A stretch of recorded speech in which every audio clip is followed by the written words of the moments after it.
Check us out on YouTube, Facebook, and X. And for the premier sports talk experience, tap into our Roku channel. Start your mornings with Mac and Jack covering all the weekend sports action. Then pour a cup and enjoy all the sports you can drink on the Coffee and Sports podcast. At midday, talk sports from east to west on the Coast to Coast podcast. Followed at night by some hot girl talk with Prim and Proper Sports featuring Sonia Pearson. Talk boxing on the Gloved Fist. Yankee fans tune in for Start Spreading the News. And there's more on the College Sports Huddle and Sports Scope with Robert Butler. And that's just a sampling. There are 20 podcasts in all and 70 weekly shows giving us a 3.4-star viewer rating.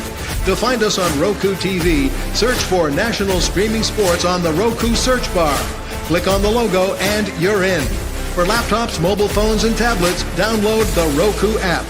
National Streaming Sports, live and on demand, sports talk for America.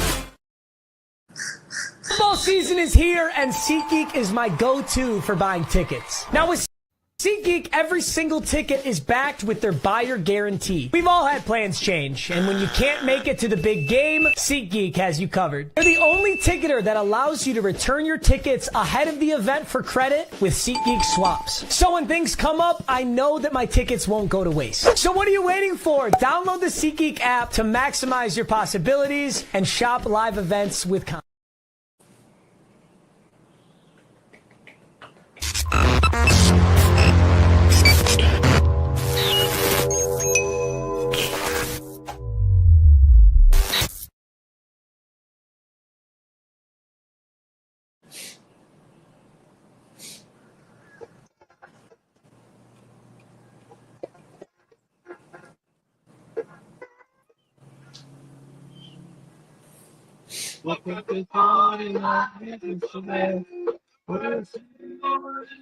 Good morning, everyone, and welcome to the Mac and Jack Monday edition. First show up on Roku for you here this morning.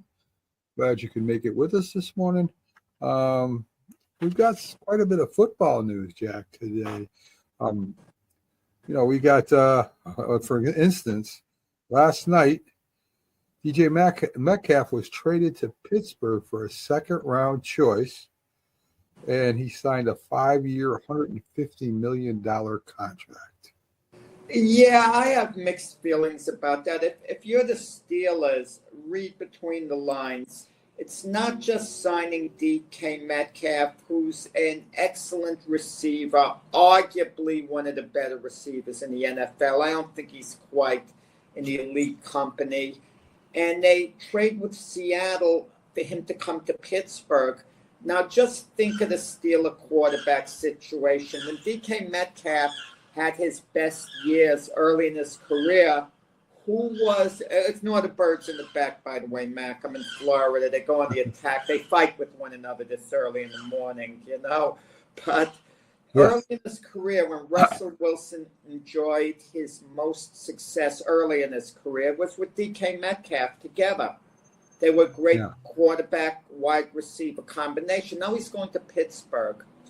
Is that going to mean with George Pickens, what's the situation going to be with him? He has 1 year left on his contract with the Steelers. He's been a handful for the Steelers. Even Mike Tomlin told Pickens to grow up last year when he'd be complaining about the officials. He didn't even back his own guy. And do you think Pickens is going to take it just lying down, being the secondary receiver? Metcalf will be 1 and Pickens will probably be 1A. So you could see some discontent right there. And I kind of wonder whether Pickens is now even going to be with the Steelers at the start of the season, unless they want to buy in and they feel the two of them could work together. But I see Russell Wilson now being the starting quarterback of the Pittsburgh Steelers. I thought going back from last season, they'd make a bold move. They'd go with Aaron Rodgers if things didn't work out. If it didn't work out with Rodgers with the Jets, and at the end of the season, that's what I said, Aaron Rodgers is going to be a Pittsburgh Steeler. But if Aaron Rodgers was going to be a Pittsburgh Steeler, this deal with DK Metcalf would not have come off. The Steelers would have signed Devontae Adams instead, and they would have paired him with Rodgers. but they're not doing that now, obviously, because like you're going to mention soon, Adams has now signed with the Rams. So that really I don't want to say takes Rodgers off the table, but it kind of changes the equation now and makes Russell Wilson the favorite to come back as the Steeler quarterback.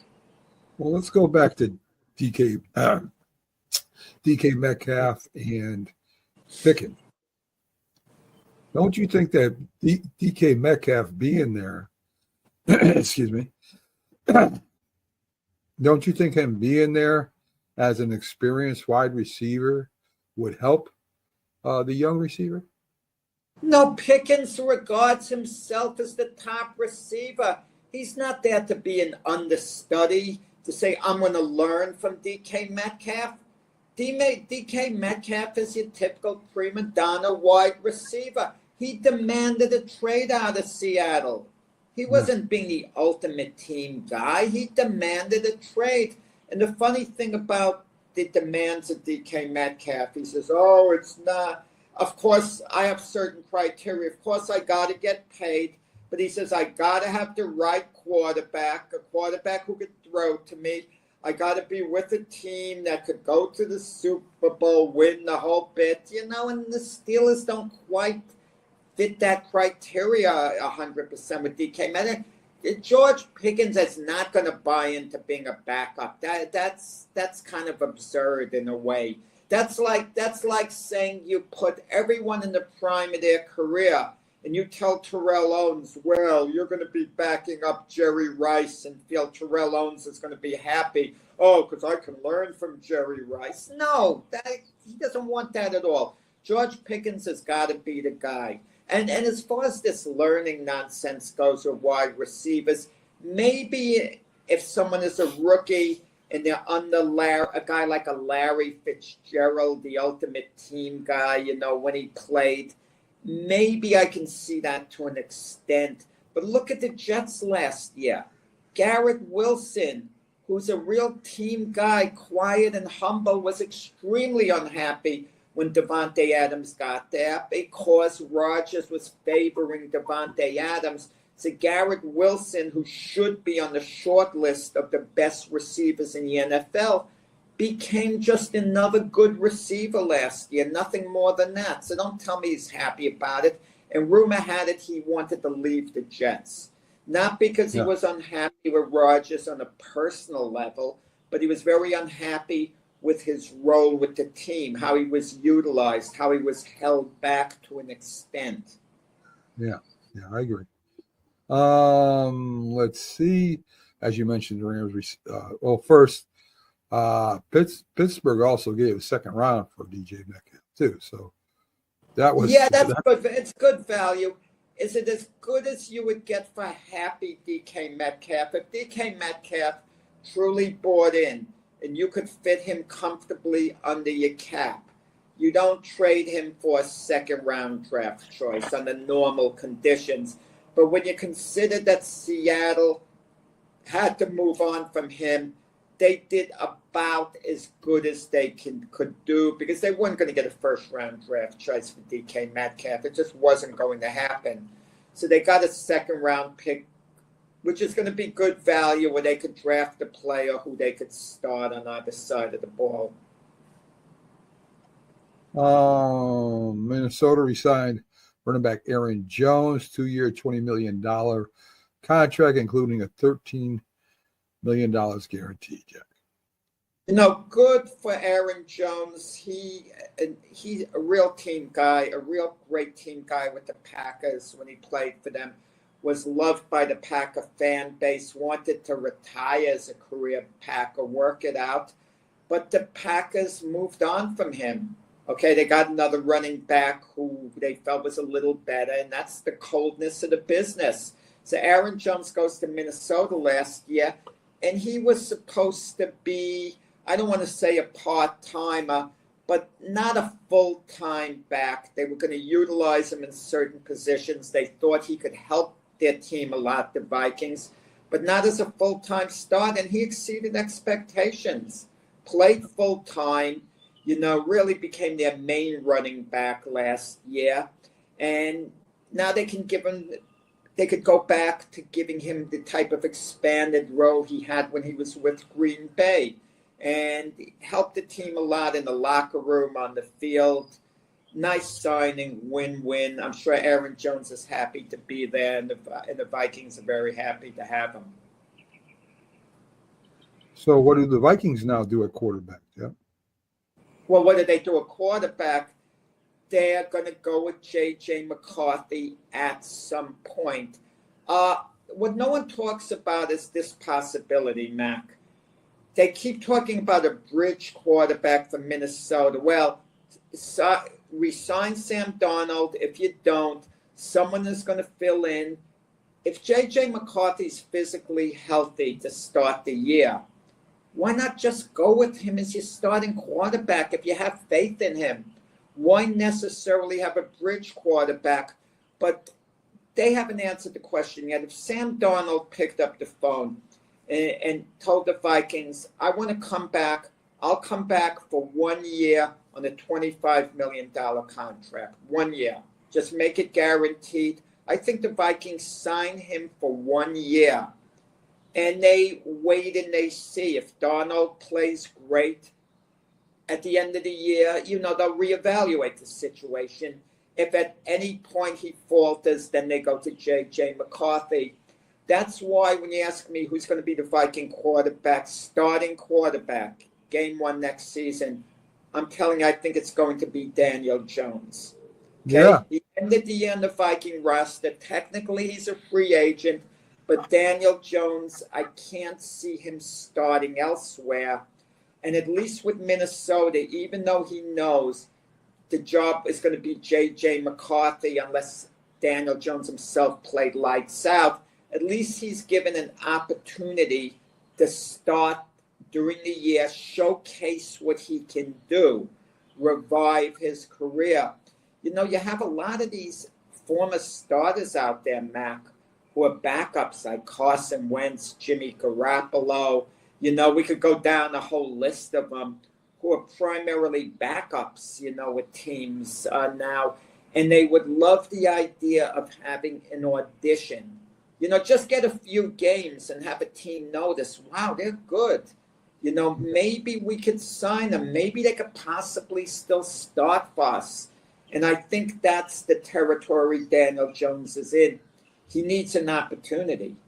I mean, if you're going to just play, if you're going to be a backup to an elite quarterback and you're comfortable just picking up a paycheck as a backup, you could, extend your career in the NFL. And some players do that, but others really still honestly feel they not only can start, they should be starting, and all they need is the opportunity. But that opportunity is very hard to come by. Colt McCoy was one of those quarterbacks, Jack, right? It was a backup.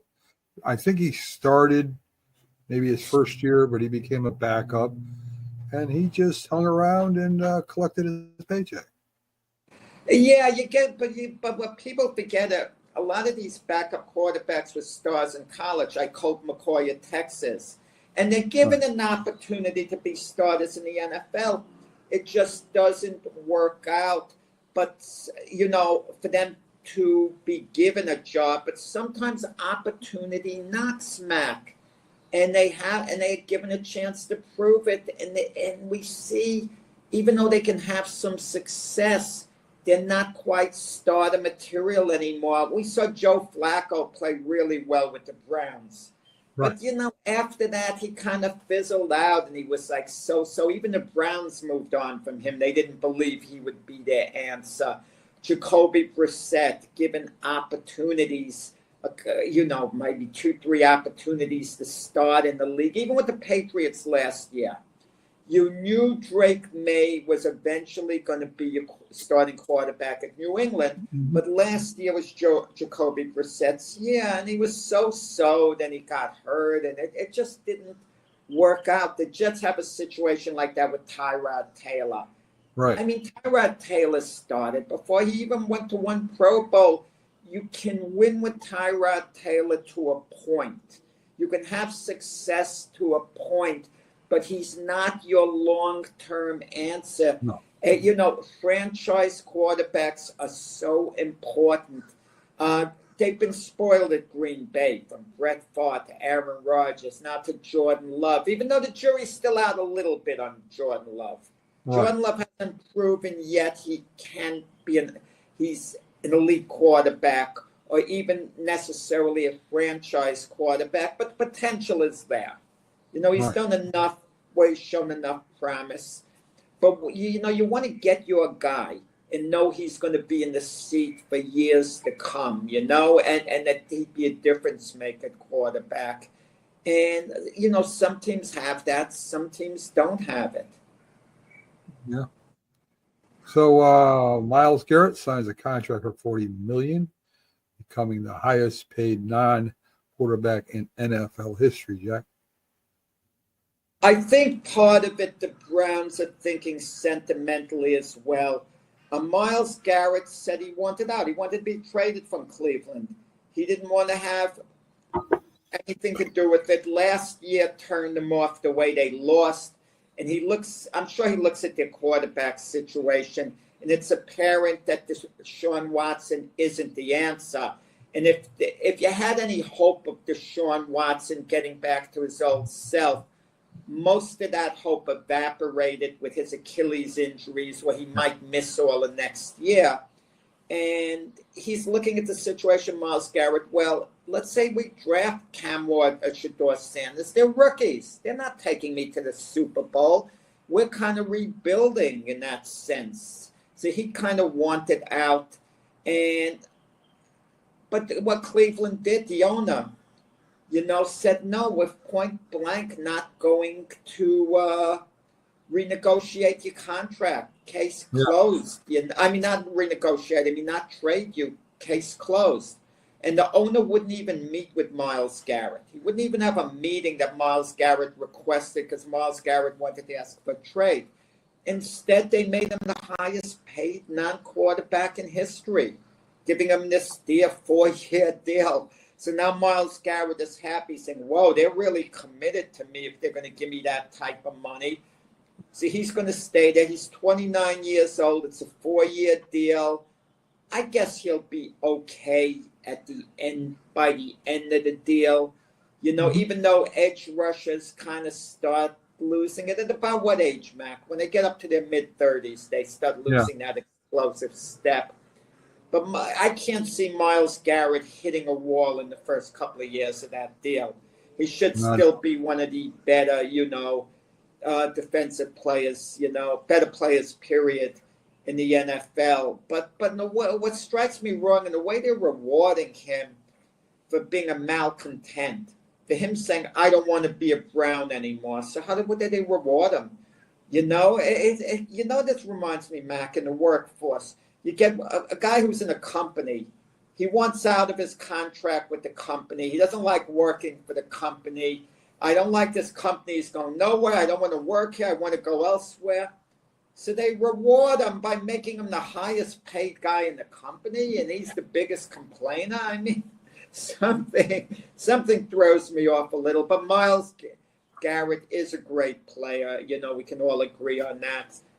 So it's a win for Cleveland that if he's there, he plays up to his usual standards.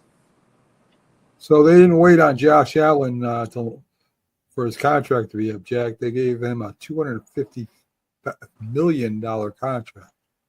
Well, he got $330 million. I'm not sure what the guarantees are. Sometimes players, I don't want to say outperform the contract, but as time goes by, the contract isn't as great as when you sign it. Like Patrick Mahomes signed a 10-year deal about 5 years ago for $450 million, and people were blown away. $45 million a year. Oh, man. I mean, it looked great when he signed it. A few years later, it'll make him what? The 6th, 7th highest paid quarterback in the NFL. So it doesn't look as good, even though the Chiefs reportedly readjusted things, after they won the Super Bowl last year. Josh Allen is worth every penny they give him. Case closed. That Bills have to have Josh Allen. They are lucky that Josh Allen wants to be a Buffalo Bill, that he likes being a Buffalo Bill. He's the leader of that team. Josh Allen is as valuable to the Buffalo Bills as any player is to his team in the NFL. Case closed. He still hasn't won a Super Bowl, Jack. Well, you know, Mac, all the years I was singing the virtues of Tom Brady, you were kind of putting down Tom Brady, telling me the way it's a team game. Don't give too much credit to Tom Brady. Right. It's the defense, the offensive line, the this, the this, the this. You tell me quarterbacks get too much credit when their team wins, but it's okay for you to give them the blame. They haven't won a Super Bowl through no fault of Josh Allen. Their teams have come just a little short of the Kansas City Chiefs teams. That's just the way it is. Josh Allen hasn't gone to a Super Bowl. But you could point out, Lamar Jackson hasn't gone two-time MVP. He hasn't gone to a Super Bowl. Super Bowls are hard to get to. You could play 20 years and maybe get to one. Aaron Rodgers, lucky for him, he got one Super Bowl. He went to one in his whole career, Aaron Rodgers. And, what happens if he didn't go to that one Super Bowl? Could you imagine what they'd be saying about him? Dan Marino never won a Super Bowl. I mean, if you could get a 22-year-old Dan Marino, might you possibly take him over any quarterback in the NFL right now? Possibly. Yeah. Right, but he hasn't won a Super Bowl. What are we going to say? He hasn't won a Super Bowl? Imagine we had an imaginary draft. We knew what all the players did. They're young again. And we got to draft the top guys. Marino would be a first rounder historically in history. He would go, he would go somewhere you guess about 15, 20 or whatever. Overall of all time, of all the players, some team would snag him. Josh Allen is great. There's no way of getting around it. Because he's great as Jim Kelly. Jim Kelly never won a Super Bowl. But you make a nice comparison. It's a nice question in the sense that Kelly was a Buffalo Bill quarterback. So if you ask who is the greatest quarterback in Buffalo Bill history, and if you're asking me who's better between the two, I mean, right at this moment, I would think Josh Allen because he had a little bit of a better ability to run with the football. Okay? Jim Kelly was primarily a pocket passer. He really wasn't a runner, per se. And you could point to the weapons they had. I mean, Jim Kelly was great. A worthy Hall of Famer. Don't get me wrong. I would never diminish Jim Kelly in any way, shape, or form. But he did have, Andre Reed, James Lofton, Thurman Thomas to run the ball. Okay? Yeah. And on the other side of the ball, those Buffalo Bill teams of the Jim Kelly era defensively were better than this Buffalo Bill team. I don't know about that, Jack. Buffalo Bills defense, especially their defensive backfield, it's pretty damn good. Yeah, they're good, but you talk about players like, Bruce Smith, Talley, etc. I mean, you could make an argument, but whatever. The Bills, by the way, made news. They released Von Miller, 8-time Pro Bowler, who basically played his best football, of course, when he was a Denver Bronco. But they released him. Is some team going to pick Von Miller up? Absolutely. Just on his name, his reputation, and if he could just be a fraction of what he was for another team, he can help another team, even if it's just as a plug-in player. So he's going to land, somewhere else, Von Miller. Yeah. So the Patriots make two big signings. One of them being linebacker, with my Pro Bowl linebacker Yagakui. I tried. Mac, if you're waiting for me to bail you out, it's not going to happen. Just say the Patriots made a couple of moves. Let's go into the damage control mode, Mac. Don't stumble on a name. Just gloss over it and you cover your tracks. No one notices. But the Patriots have a lot of space under the cap, and they have a lot of needs. I mean, that's why a lot of people are thinking the Patriots who go number 4 overall in the draft, they might possibly move down in the draft, if a team who wants to move up to number 4 and get additional draft capital. So they could plug in, certain positions, because they need more depth. The Patriots need a little more quantity than perhaps one quality player. Yeah. But then again, maybe the Patriots like one particular player, and they're hoping that somehow he falls to them. I'll give you an example in this scenario. Where the Patriots might not want to trade down. Let's just make believe 1 second. They're obviously not going to take a quarterback in the draft because they got Drake made. That's extremely obvious. But let's say 2 of the first 3 teams ahead of them, Tennessee, Cleveland, and the Giants. They all need quarterbacks. They all do, all those 3 teams. And between the 3 teams, let's say Cam Ward, Shedeur Sanders are drafted. That leaves 2 players left who are not quarterbacks, okay? Abdul Carter, the great, pass rusher from Penn State. Travis Hunter, the great two-way player, Heisman Trophy winner from Colorado. And the Patriots may have fallen in love with one of those 2. And they're thinking, wow, if the 2 quarterbacks go the way we think they might, we're going to get one of those 2 guys, and it might be the guy we like. Let's say it's Travis Hunter. He might actually fall to us. We're not going to trade away. We don't want to risk, losing out in that scenario. So they might wait to see what happens before that. And they might make a move right when they're close to being on the clock with another team. Yeah. So, it's interesting, this game of chess, chicken, whatever you want to call it. So. The only problem I have with the defensive end, Carter, right? Yeah. Is an injury, the foot injury at the end of the year. I would take Travis Hunter. I think that could be a difference making how teams are selecting if they're really concerned. But there's going to be, what do they call it, a pro day or whatever they're going to be having. And Abdul Carter says he's going to show up and work out for the scouts. Okay. I mean, but is he going to work out at half speed or whatever? I don't know.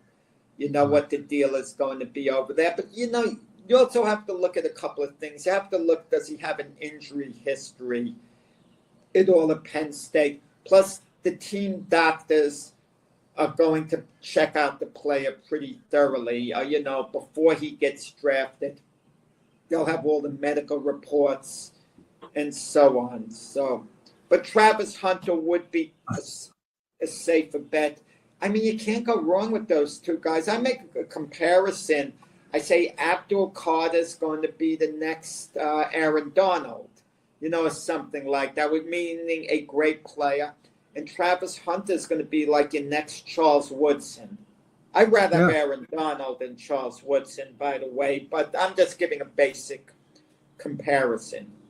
Right. So all these teams around the NFL are making moves, signing people. And here's my Giants. We re-sign our punter. I mean, listen, let's see what the Giants do in the draft. I'm going to tell you, the Giants' problem isn't quality players per se. They have some pretty good players. Some. They don't have a lot of depth on that team. There's not a lot of depth at all. I mean, all teams have to stay healthy, but the Giants, they're like on a shoestring. They're like someone who's on a tight budget to live. and they can't afford an extracurricular expense coming into their life. I mean, it's rough. My heart goes out to people like that. But that's why some people think from the number 3 position, maybe they'll, should they draft down and go to number 17, 18 and get a second round of, and 2 third rounders or something like that to just get depth to plug in players. I think they should stick with the number 3 spot, not even consider moving out of it. But we'll see. But the Giants, well, Jack, they need a quarterback. I'm not worried about it. Foremost. Yes. So every so I was team gonna say. starts with a quarterback. Mac, every team has to start with a quarterback. You don't get your team set and then look for a quarterback. The quarterback's the player you got to build around. Because even when new players come to a team, what's the first thing they think about, Mac? Who's the quarterback? Every team. The new player, his friends are asking him, well, who's the quarterback? They want to know. And then they hear who's the quarterback for the Giants, and the player says, well, it's this guy, Tommy Cutlets again. And you know what their friends say? That's effed up. That's what that's their response. That's effed up. I was gonna bring that up. I wasn't worried because we got Tommy DeVito. So Tommy DeVito got Mac. I love this contract that the Giants gave him. This is the way it should be. They gave him a $1.3 million non-guaranteed contract. Not guaranteed. 1.3 million. But can you imagine Tommy Cutlets? He's good for third string quarterback. Don't get me wrong. To me, I would want him. I believe teams should carry 3 quarterbacks. He's been with the Giants a while. He knows their coach. He knows their system. At least if he has to come in an emergency, he can be competent. And he's won like 3 games in the past. It's not like he can't perform. You put him in a tough spot. I would rather have Tommy Cutlets from the Giants than a guy like Joshua Dobbs, who's kicked around the league forever. At least Tommy Cutlets, there's stability with the team as a third string quarterback. And if Tommy Cutlets wants to prove he's more than that, let him do it in training camp. Let him compete and show that he's much better than we think he is, and maybe he could be the number 2 starter. But, it's got to be clear. He's never going to be, your starting quarterback. He's never competing for that. Don't even go there with that. And I would let him know it, Yeah, they do have preseason games that he will start in too. So, that might give him everyone does well the preseason games from time to time.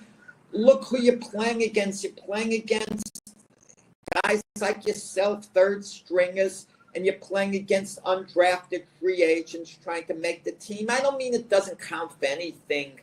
Of course, it's meaningful to a point. It's meaningful for guys trying to make the team because the guys who are out there are trying their best. They're trying to make a team, so they're playing hard. But the Giants, I get the feeling it's going to be Cam Ward. But what happens if Cleveland takes Cam Ward ahead of the Giants? Are the Giants drafting Shador Sanders, or are the Giants going to take Travis Hunter, or are the Giants going to draft down and be in a position to take Jackson Dart? Right. And also, you kind of wonder, does Eli Manning have any type of influence at all within the Giant organization? I hope. Because Joe Shine and Brian DeBall won in the Eli Manning era. And John Mara, he'd have influence with John Mara. But John Mara isn't going to interfere with the GM and coach and tell him, I want you to take so-and-so. But if John Mara decides to become a meddling owner, then Eli Manning definitely has a lot of influence because Eli Manning would be John Mara's guy. He would listen to him. And if Eli said, no, you got to take this Jackson Dart. And if the owner kept talking to Joe Shine and Brian DeBall about taking Jackson Dart, I feel they might possibly have some influence to take Jackson Dart if they can get him in the second round, unless DeBall doesn't like Jackson Dart's upside. We don't know what they're thinking. Jackson Dart might be completely overrated because he went to Ole Miss. Look what the Giants took an Ole Miss quarterback after Eli Manning, Daniel Jones. Do they want to keep sticking with Ole Miss as their quarterback factory? Was Daniel Jones with Ole Miss? Wasn't he with Duke? Wait, Daniel Jones. Wait, I think Daniel. Wait, look that up again. Look that up again. I think I'm having a brain freeze. I think I'm having one of those moments, Mac.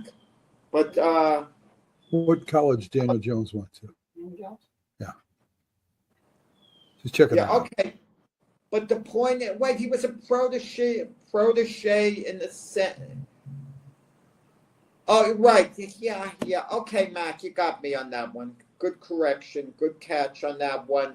But he was pretty close with Eli Manning to a point, you know. Yeah, he went to one of the camps.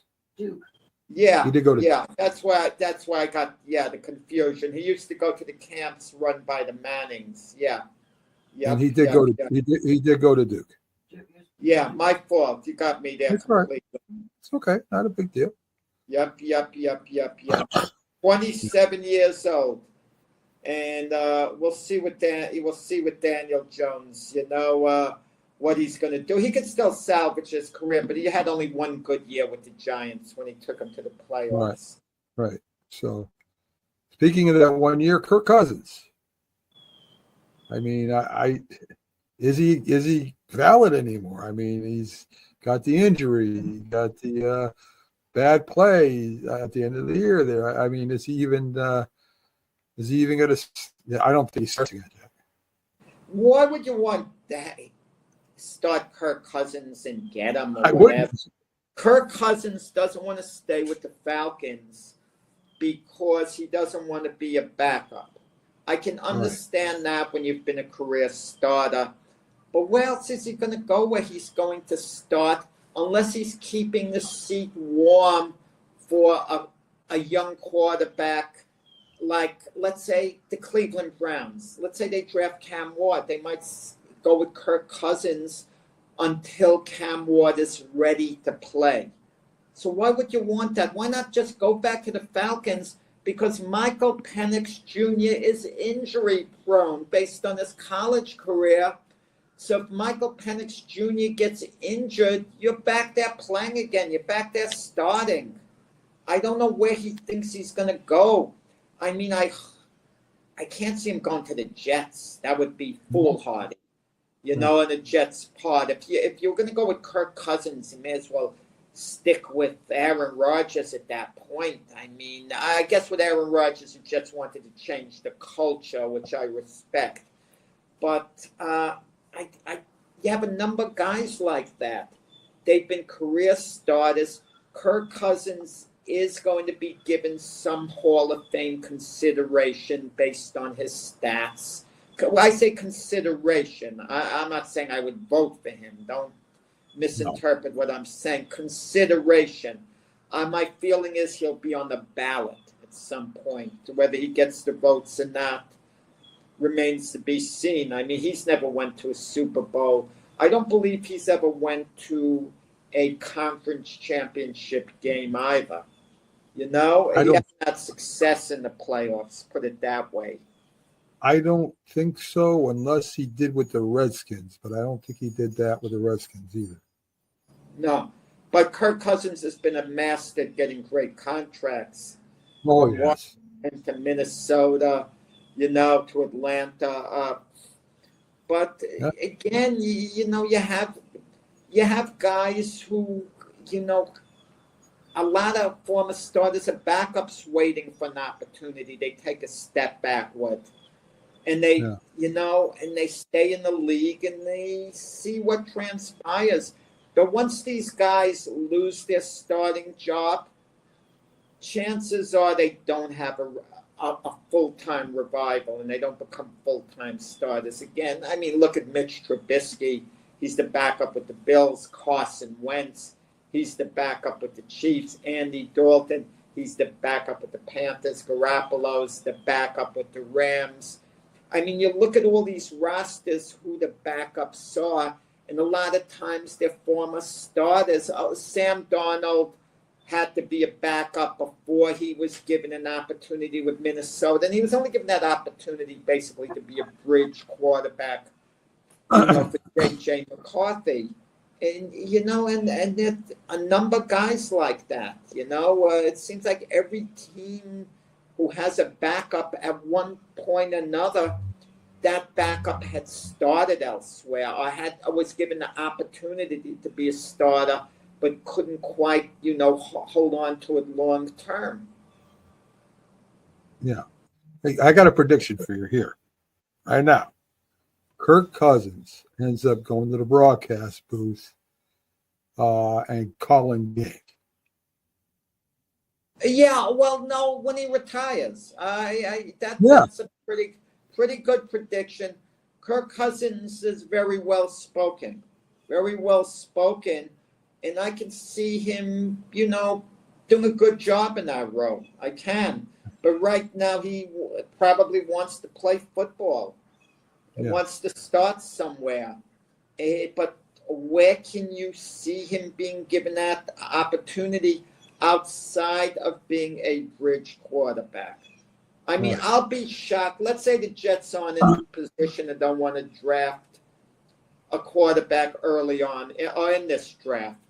They don't get the quarterback who could possibly be their guy in the future. And let's say they give the job to Kirk. They get Kirk Cousins straight out. I mean, would that make a lot of sense if you're the Jets? It really wouldn't, because going forward with Kirk Cousins, and he was ineffective last year. He was coming off an Achilles injury, Mac, and he didn't perform well. He played poorly. The reason Michael Penix Jr. played last year for the Falcons was because Kirk Cousins played poorly. If Kirk Cousins played well, Penix Jr. would not have seen the field last year. And you want to know something? Kirk Cousins would have started next season as the starting quarterback again. Eventually, Penix, they looked at him as their quarterback of the future because they drafted him number 8 overall. But as long as Kirk Cousins was playing well the first couple of years, in his contract, he would have been the starter. But he didn't do it. He didn't get it done. Yep, I agree. Penix started most of the games last year. He'll be the starter this year. You mentioned his injury history. Great pocket downfield passer. Accurate. What do you think about this year, Jack? Yeah, no, he showed a lot of potential. And the Falcons clearly view him as their quarterback of the future. He's their franchise quarterback now. Make no mistake about it. The Falcons, when a team isn't looking for quarterback anymore, that means the guy they have is their franchise quarterback. All right. And in its case closed at Penix, the only concern is, he was hurt in college, the injury factor, but he's their guy. Which team I worry about a little bit, or they should be a little bit concerned, is the Jacksonville Jaguars with Trevor Lawrence. Now, they're committed to Trevor Lawrence as their franchise quarterback. They're not looking for another quarterback as far as being a starter.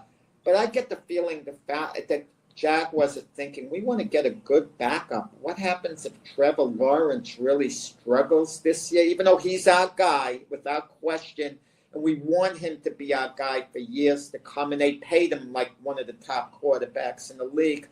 Maybe a Kirk Cousins to the Jaguars as a backup would be a good fit for the Jaguars, because if Trevor Lawrence gets hurt, struggles, you could plug Kirk Cousins in and, maybe he could do something there. I mean, I'd rather have a Kirk Cousins than a Jacoby Brissett or an Andy Dalton. Well, Andy Dalton, I guess he's still with the Panthers. He did a pretty good job with them last year, Jack. He did for a little bit, yeah, but that's the Band-Aid effect, Mac. I mean, Bryce Young was struggling. They benched him. It looked like he wasn't going to be their guy. And Andy Dalton came in and played well in the beginning. And it made you wonder, was Bryce Young really overrated and really bad? If Andy Dalton could take the same offense and all of a sudden they play well. But then Andy Dalton came down to earth, and there's a reason he lost. He wasn't a starter in the league anymore. He was a decent starter, not really a good starter, but a decent starter with the Cincinnati Bengals for years. They get in the playoffs for years. He was good, but he couldn't. You don't want him if you're the Panthers, your guy going forward. But Andy Dalton just signed a 2-year deal at not high money to be the Panther backup to Bryce Young. So he's not going elsewhere. So you know what? And Bryce Young played really well. Showed a lot of improvement when he came back, last year. So now the Panthers are comfortable going forward with Bryce Young as their franchise quarterback all along.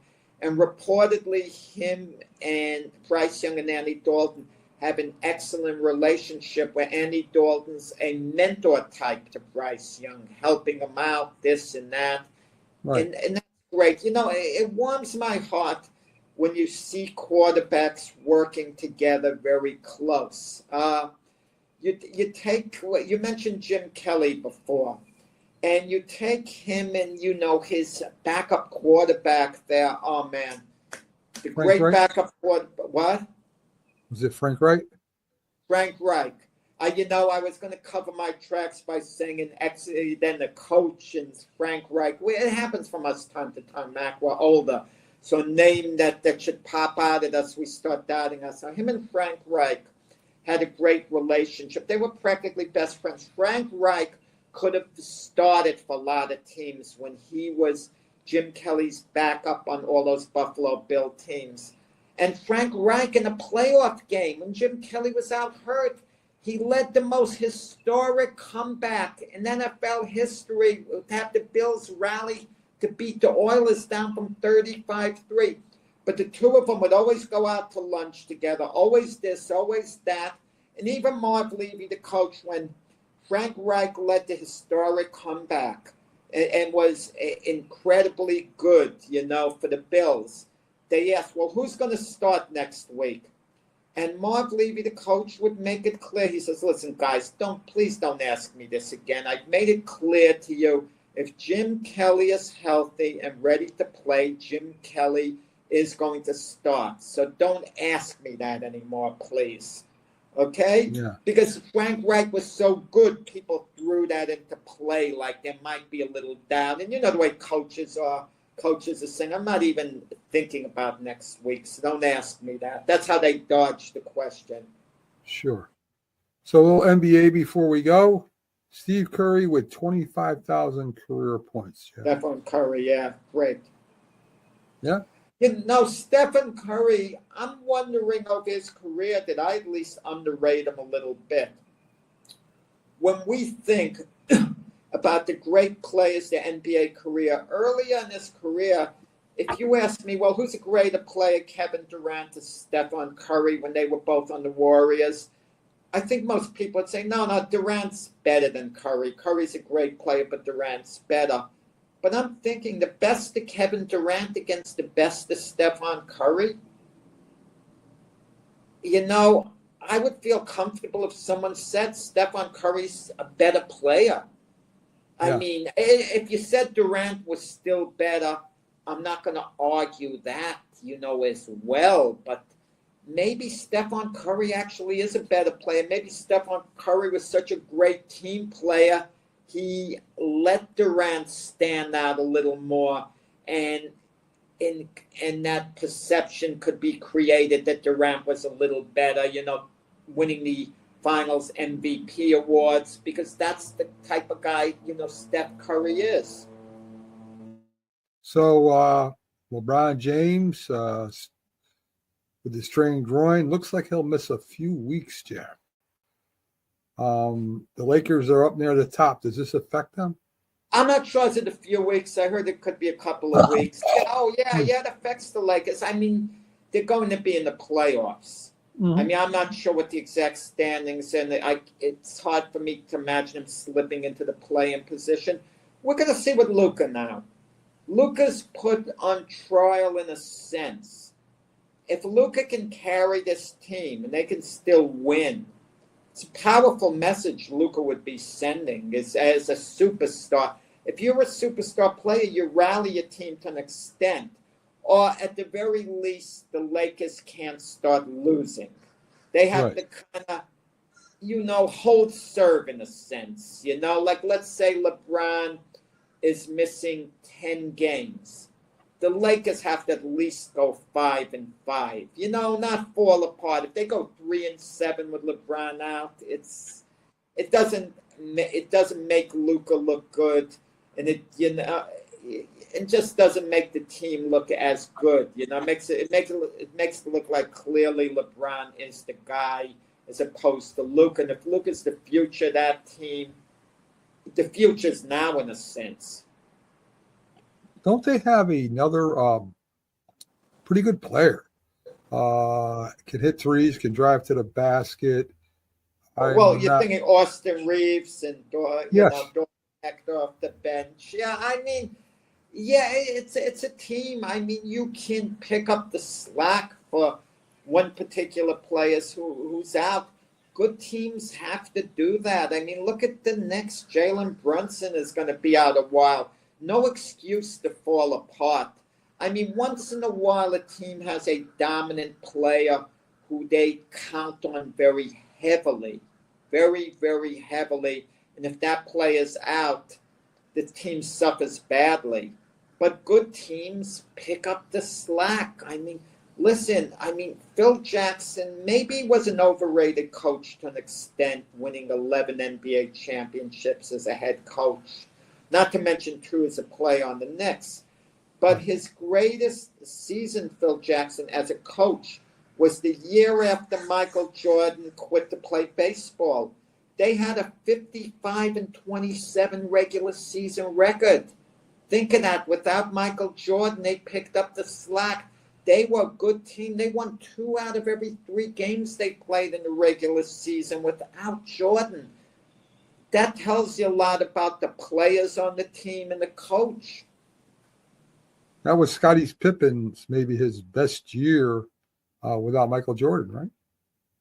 Scottie Pippen was a great leader. He had the falling out with Jordan, over the movie, over the the documentary. And there was no way Scottie Pippen was going to look good in the documentary when they had that timer when he wouldn't go in the game. Right. Okay, and the people hold out against Scottie Pippen. I don't think directly, but I think it's whenever a player doesn't go into a game now, that's the example he used. People think back to when Scottie Pippen wouldn't go into the game. Scottie Pippen just had a bad moment because he felt he'd won the Bulls the championships before. And Jordan was no longer on the team. Now it was his turn to take the last shot because he's the guy. Right. Instead, the play was called for Tony Kukoc to take the jump shot at the end. And he was so insulted, he didn't want to go in the game. Tony Kukoc never won us an NBA championship, he thought. So, and I'm a better player.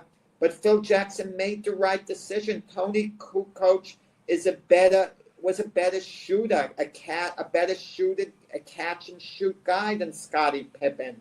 And he hit the winning shot beside. But he made a mistake But the thing is, Scottie Pippen, never acknowledged it was a mistake or whatever. And, he could be a stubborn guy, Scottie Pippen, too. But great, great player, great defender, and Michael Jordan always gave him credit as a big force for the Bulls, having the success they did. He said, Scottie takes as much pressure off me as I take off him, He was always complimentary towards Pippen, Right. but he did say in the documentary, Mac, when Scottie Pippen's contract wasn't, reworked, and Scottie Pippen was injured, Scottie Pippen was so upset with the Bulls, and I think rightfully so. Scottie Pippen decided he wasn't going to have surgery in the off season. He was going to enjoy his summer, and he waited till the season began because he figured, I'm making that money anyway. They're not even giving me the consideration of looking into my deal. But meanwhile, they're looking out for Tony Kukoc, a guy who hasn't even played for the Bulls, to sign him. And Michael Jordan said, no, Scottie was being selfish. And he said that in the documentary, and that didn't go over well, It didn't go over well with me. There are other words he could have used, why, in relation to Scottie. But the word selfish always sounds bad. Well, folks, we're at the top of the hour. Thank you for joining us. We will be back live on Wednesday. Jack and Frank tonight at 7 p.m. Eastern time on Glove Fist. Talk boxing. If you like boxing, we'll have a great hour of boxing talk, 7 p.m. Eastern time on this network. Right. And me and Big Bobby G will be crying in our coffee again about the New York Giants. So have a great